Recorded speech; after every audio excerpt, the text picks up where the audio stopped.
Hello, everybody. My name is Graham Elwood. You're watching The Political Vigilante. I'm here with Rosie Tran, the Crypto Kitty, and we were just talking about the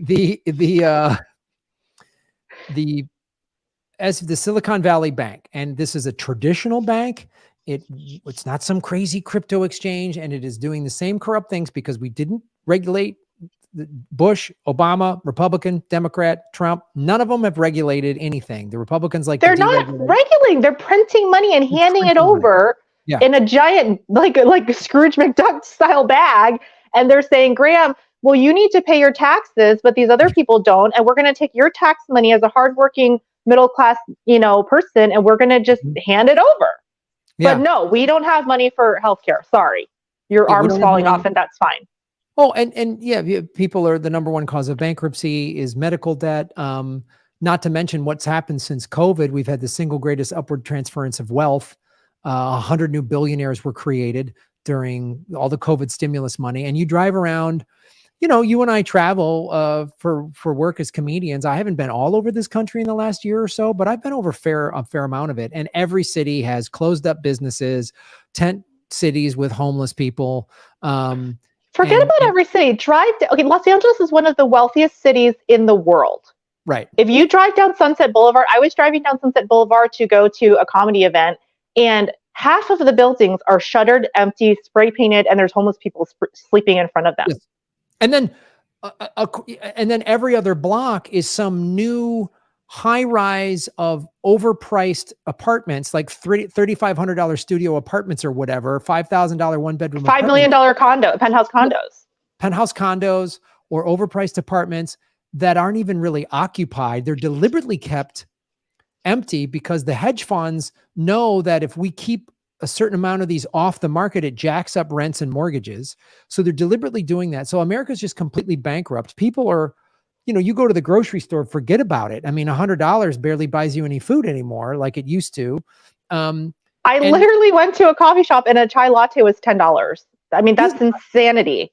I just went to lunch with a buddy of mine, and it's this place that makes like these homemade sausages, right? And he and I are both vegetarians, so they got some cool vegetarian ones. A vegetarian sausage in a roll with like condiments on it was $10. The fries were extra. And I was just like, but here's the thing. I don't want to blame the business owners because I have friends that own small businesses. I just want to make this point. I'm not blaming the business owners. This is inflation. They've jacked the government and regular Americans cannot pay their bills. They can't survive. And it's passed on to the business owners that then has to pass it on to us. So I'm not blaming the business owners, but my point is that Americans are barely getting by. And then this more corruption, which I and others, yourself and other people that I follow, Max Kaiser, they've been warning about this. And this is why people like you and I have been such big advocates for not just crypto, but specifically Bitcoin. Yes. And this is like Bitcoin showing what it is. So 3 days ago, Bitcoin dropped below 20,000 again to 19. And admittedly, I bought a little some of it, and it's now up to 24,000 right now. I don't even know what the price is, but it's because yes, crypto is tied to the traditional markets, but the thing about Bitcoin that's separate from, and I want the audience to really understand this, that's separate from the altcoins. It's why I've steered away from the altcoins in the last year and a half, because the altcoins, some of them are great projects, some of it's cool stuff, but they're also can be run like a corrupt company. And the exchanges, we saw that with SBF. They were doing the same thing corrupt banks always do. They were gambling. And this is why I was like, get your money out of the big banks, buy some Bitcoin, because as the stock markets are collapsing today, and who knows if this is the first domino to drop, Bitcoin has been up by 15 to 20% in the last 24 hours. Well, there's no run on the bank. If you have your Bitcoin, it's like a 1-to-1. So if you have your Bitcoin and you have it in a wallet or off a decentralized exchange, it's there. And so there's not going to be the run on the bit. No one's going to take your Bitcoin and go gamble with it and run off with it. It's your money, and that's the use case for it. That is the use case for it. In addition, you talked about the military industrial complex. I constantly hear people say, well, what is Bitcoin backed by? Well, what is the US dollar backed by? It's backed by the full faith and government of the US military. I mean, it's the system is secure, and it's secure by violence and blood.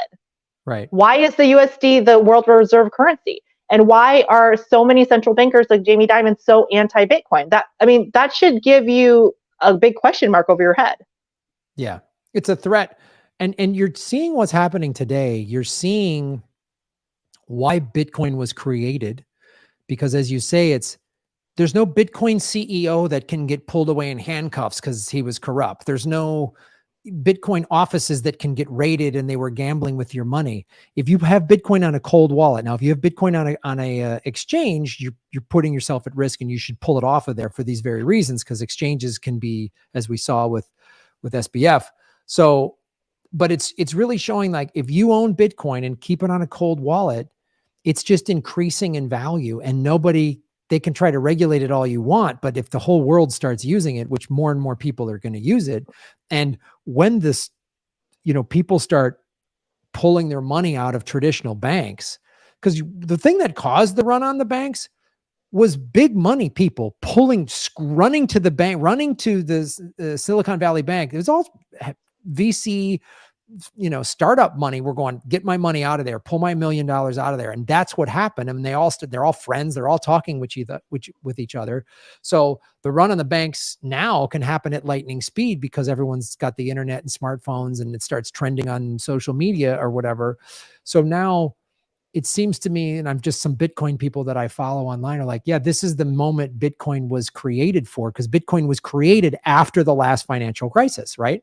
So that is what the cypherpunks, or the alleged creator Satoshi, was doing, because he or she or they were sick to their stomach when they saw the, you can read the white paper and you can see that they created it after the collapse of 2008, 2009. And they were like, no, I don't want my tax dollars going towards Wall Street banks. And that's where the idea was born. Yeah. So how do you, it feels like, and I've done some videos on this, and I'm following this, like, there's a housing bubble starting, that's set, because again, they didn't regulate anything with housing. You've got all these hedge funds in housing, like we talked about. They own these big condo complexes, and they're they bought up after the last housing crisis. All these companies like BlackRock bought up all these properties and have deliberately jacked up the rents. So as this collapse gets bigger, and there's going to be another bank's going to drop, I would say, in the next month. Trust me. Well, there is another bank, Signature Bank, they put a freeze on it. The US government has put a freeze on that. So we don't know what's going on with that. Silicon Valley Bank got lucky because it happened on a Friday. And so they had the weekend, and the bank was closed on the weekend to kind of plan out. So this could have been a lot worse. I, first of all, am happily married, as you know, but I'm getting very turned on, Graham, by your passion for crypto. I'm really excited, because I remember you calling me and being like, what's this all about? And now you're getting educated, and it just makes me so happy, because I'm so sick of the mainstream. If you go right now and you go Google crypto, just on Google, and you click on the news icon on Google, all of the stories that come out are like, it's a scam, it's horrible, it's this, it's that. And then once you start digging deeper, you're like, why is the mainstream media so anti-crypto? Like, that's weird. Like, every single news story, if crypto's down, it's a story about how everything's crashed. If crypto's up, it's a story about when the next crash is happening.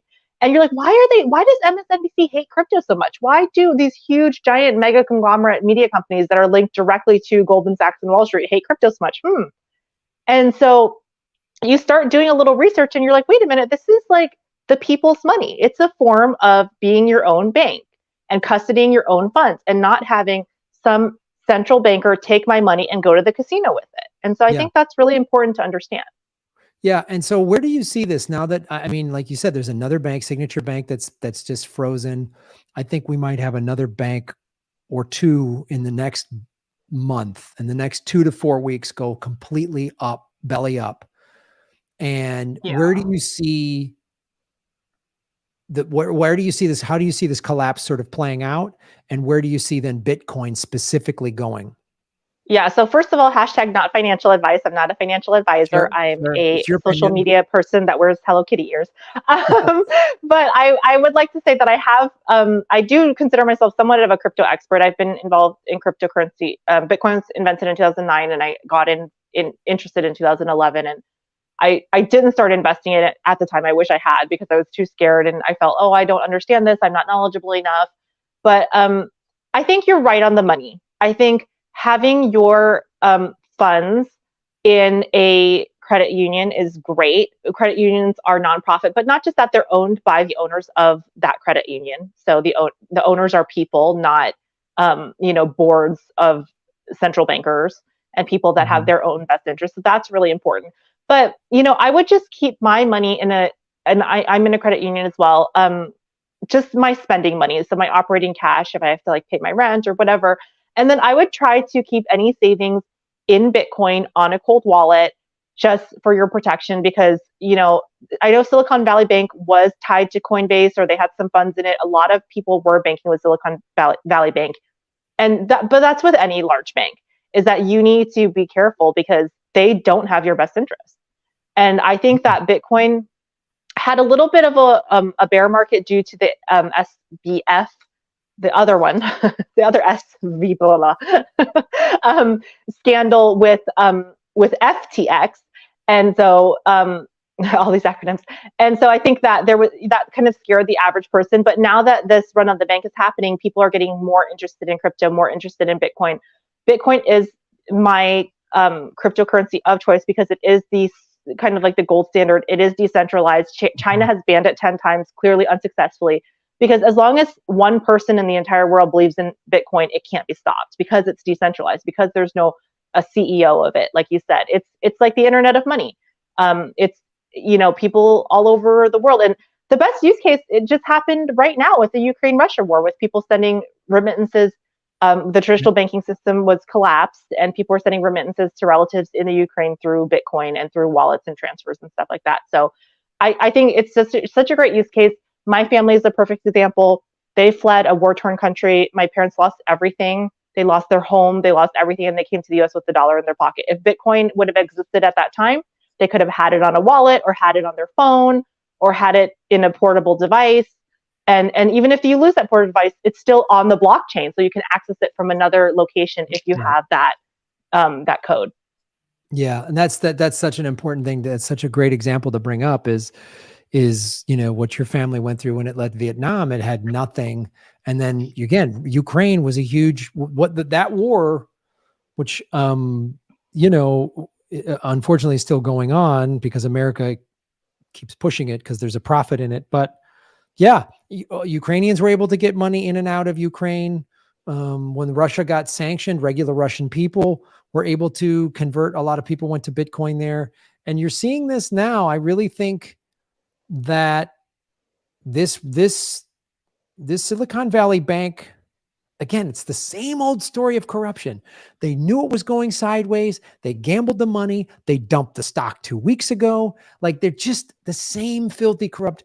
And of course, this is, again, you bring up Coinbase, and I'm glad you did, because the USDC, the digital coin, actually, they were playing with that, and the price of that went down, which it shouldn't. A stable coin's price should not go down. It should be 1-to-1. Yeah. Yeah, it should be 1-to-1, and it went down to something like 84 cents. I don't know what it's back at right now, but that's a little scary. And it's another example of why you shouldn't keep any significant amounts on the exchanges, because the exchanges can be corrupted. We saw this with FTX. And if they're gambling and they say we're not, a couple of years ago, I bought a bunch of crypto.com, their Crow token. And when the FTX thing happened, I was like, I don't trust this.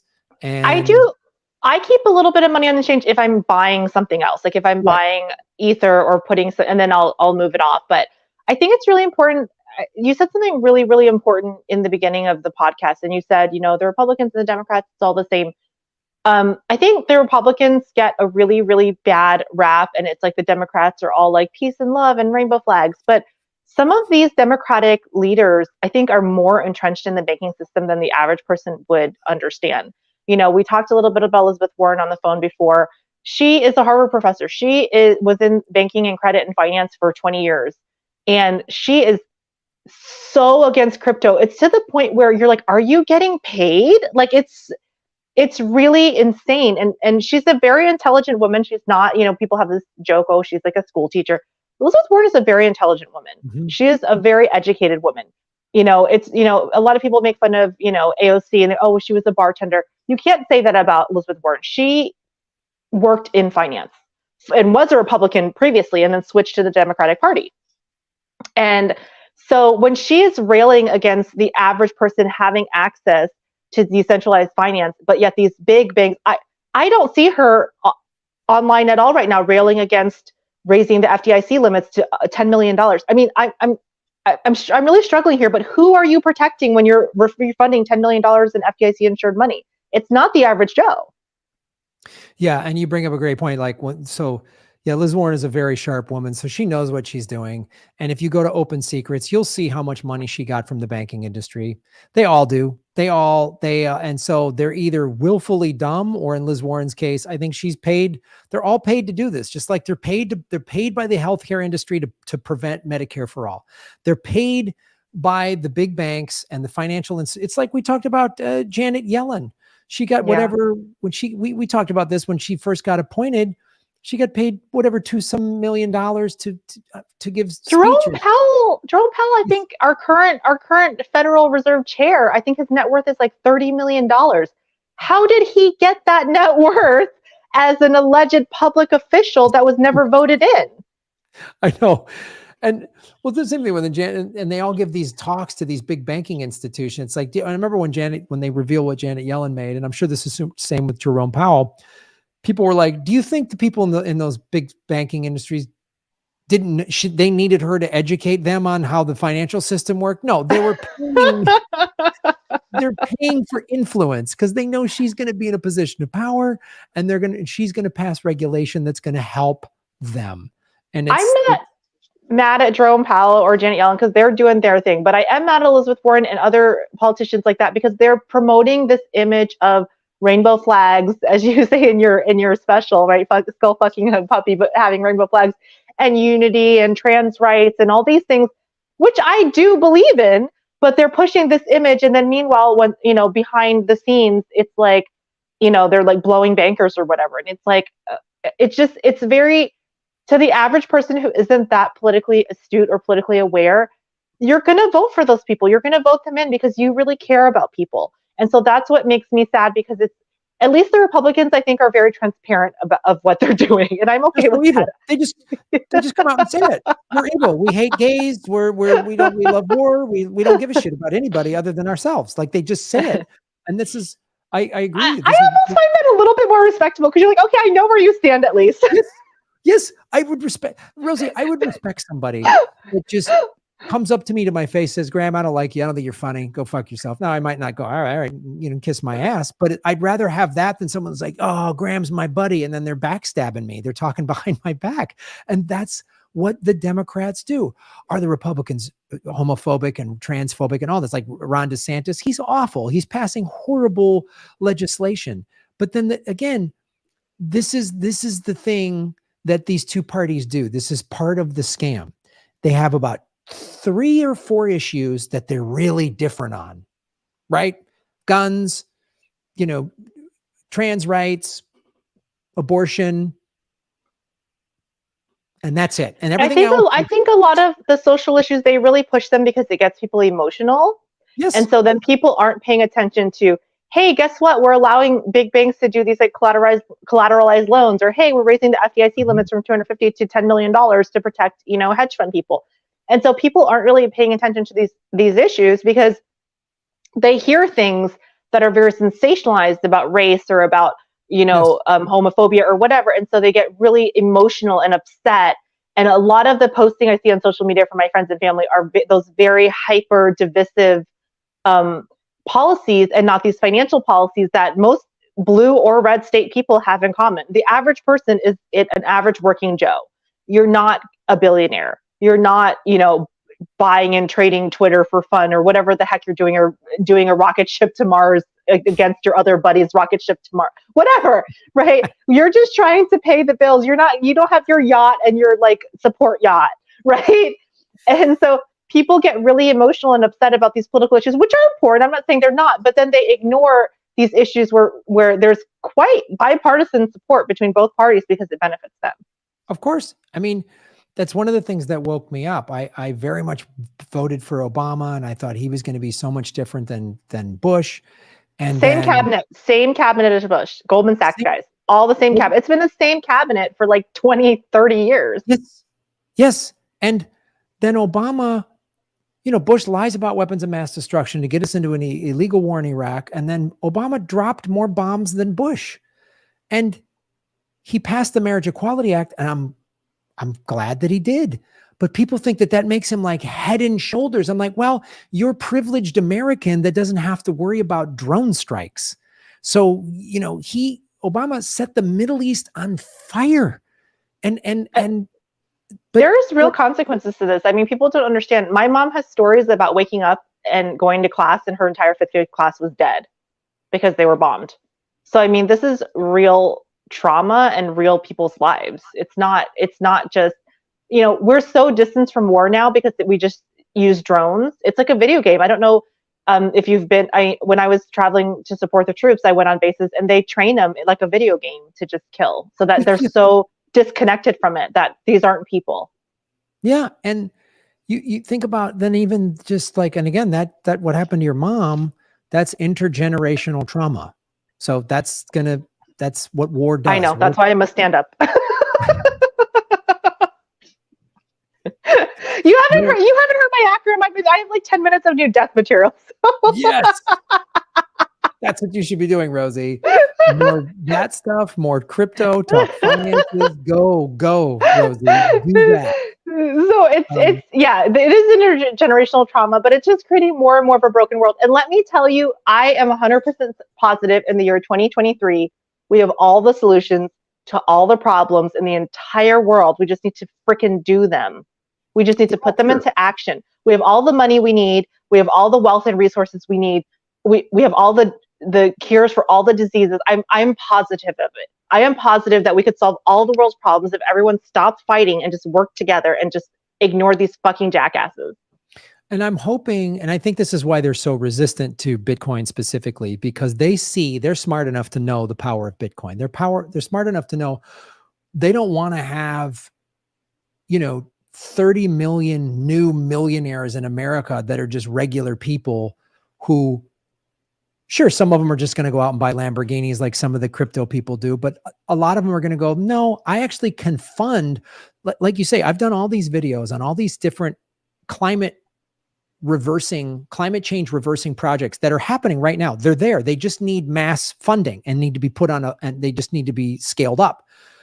Well, what's going to happen when all these just regular people who own all this Bitcoin and Bitcoin becomes worth 100,000, 500, $1 million? I heard a guy said there's a good chance it could be in the next 10 years worth 10 million or more a coin. Like, that's insane.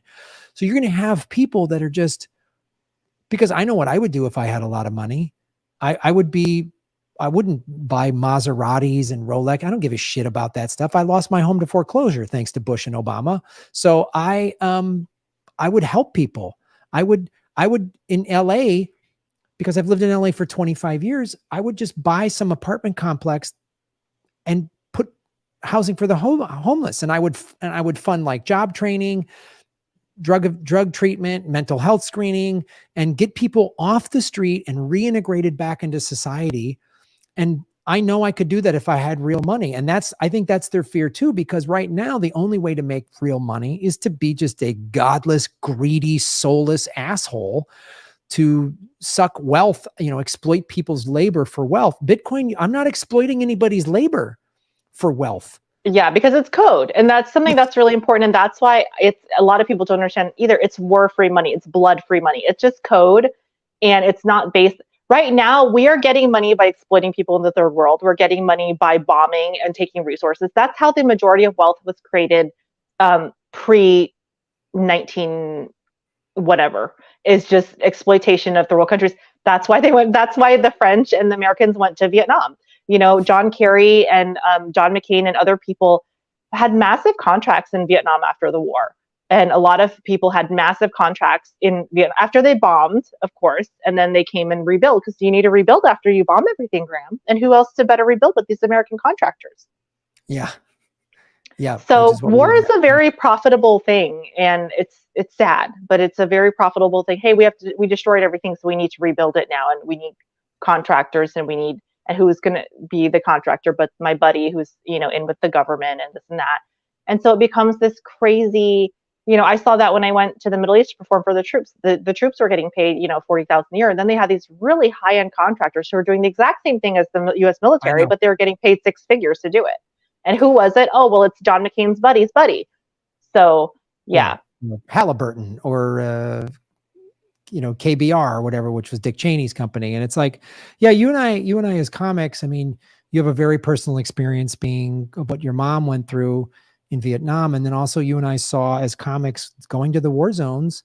We saw it up close. I mean, that was one of the things I saw. I saw those things. I saw the contractors getting 120 grand a year to do what a soldier was getting 40 grand a year to do. And then I saw the economic conscription. I talked to so many people, especially when I went back in 07, 08, and they were like, this is my second or third deployment. And I'm like, why are you back? And they're like, I got a $20,000 enlistment bonus. I have no choice, because there's no jobs back in their town, because globalization and NAFTA and all that crap shipped their jobs out of there. And so there's a Walmart, there's a Kentucky Fried Chicken, there's dealing opioids or joining up with the service. And so you're not going to get a $20,000 bonus in some town that's been decimated by neoliberal globalization policies. So they had to go fight a war, and you saw firsthand, as you saw these big corporations making crazy money. Look at Afghanistan. We were there for 20 years. It was just to make money. We weren't trying to fix or save anybody. And we're doing the same goddamn thing in Ukraine. We want to be in Ukraine for 5-10 years, just spending money, rebuilding, whatever. I was specifically told by superiors, you're here to perform for the troops. You're not here to talk to the contractors. Don't talk to them. Don't look at them. Don't sign their autographs, because there was so much resentment. Yes. Because the military people were being paid such low wages compared to the contractors, and the contractors were getting paid so much money. I mean, exorbitant amounts of money and the private contractors, they had private security, they had all sorts of private industry getting paid. And again, back to what we were originally talking about, the people say, well, what is Bitcoin backed by? Well, what is the USD backed by? If you say Bitcoin is bad for the environment and the petrodollar is not, we are on it's literally called the petrodollar. Like, I can't even make this stuff up. I can put a solar panel on my house and mine Bitcoin from the sun. And we have this giant global military industrial complex securing the US dollar as the world reserve currency. And because people are not financially educated, they don't know any of this stuff. And they just think that, Bitcoin is like some crazy fairy internet money, and not realizing that, we're paying into the system. Graham, when I was working a 9-to-5 job, I was paying almost 40% of my money into taxes. That means I worked 4 or 5 months out of the year to fund the military industrial complex. That's insane. That is insanity. But people are so used to it that they hear this thing about name Bitcoin and they get freaked out and they're scared. But this is like a slave system. Like almost 40% of my year, that money was going to the military industrial complex to bomb poor people in other countries that are just like me. Right. Or your mom. Or my mom. Exactly. Literally just like me. Yeah. Yeah. So, well, Rosie, I appreciate you taking time to come on the show and share with us everything. I can't wait to see if you got new material that's talking about anti-war stuff and crypto, man. Go for it, dude. I cannot wait to see it. So, okay, before I go, though, I want to tell the listeners and watchers how awesome your comedy special was. Thank you. And you also forgot to mention you do make jokes about your dating life, which were some of my favorite jokes. Musical chairs. That was a good metaphor. Yes. I do make a little bit of jokes about my dating life. And that's when I even transition to the politics, because then I start saying how hard it is to date when you're an anti-war, pro-labor socialist. It's hard to just go on a date. A little extreme for a first date. Maybe the third date. So guys, check out his special because it's really, really good. It actually made me laugh. And as a comic, it's really hard to make another comic laugh. And I laughed the whole time. Awesome. Thank you, Rosie. Well, where can people follow you online and watch all your stuff? I'm at Twitter at Funny Rosie, Instagram Out of the Box Rosie. I have a podcast called Out of the Box Podcast, and I'm on rockfin.com/Rosie Tran. I also have my Hello Crypto Kitty podcast, which is crypto news and other things. And Graham, thank you so much for having me on, and thank you for talking about this issue. It's so important, and I really want to educate people because there's so much misinformation from the mainstream media about crypto, and it's the people's money. Yeah, I saw you're commenting on some of my tweets this morning because I woke up like going, what? Like, it's just, oh my God. Like I was just watching all this shit happen and I was looking at all these articles and I saw you on Twitter and I was trying to get some people to come on my show today. And I was like, well, I bet you Rosie's available. And then we started talking on the phone. It's funny. We just started going and you're like, I'll talk to you later. I'm like, yeah. I'll see you at 3. Like I was like, save it for the podcast. Reading about it this morning and just like railing. I was like, ah! And it's like, I was sitting here this morning going, I mean, all these people were predicting this is going to happen. And I was telling my audience this is going to happen. But when it starts happening, you go, Jesus. You don't want it to happen. You don't want people to lose their savings. You don't want the banks to collapse. But I mean, the banking system is basically a giant Ponzi scheme right now. We need to clean house. Yeah, we do. Well, thank you, Rosie, for coming on the show. I know you got to run. I really appreciate it. It's great to see you, and we'll talk soon. You owe me vegan tofu noodles. Yes, I do. I owe you a vegan meal. I know. I'll get you that for sure. Okay, bye. Bye, Rosie.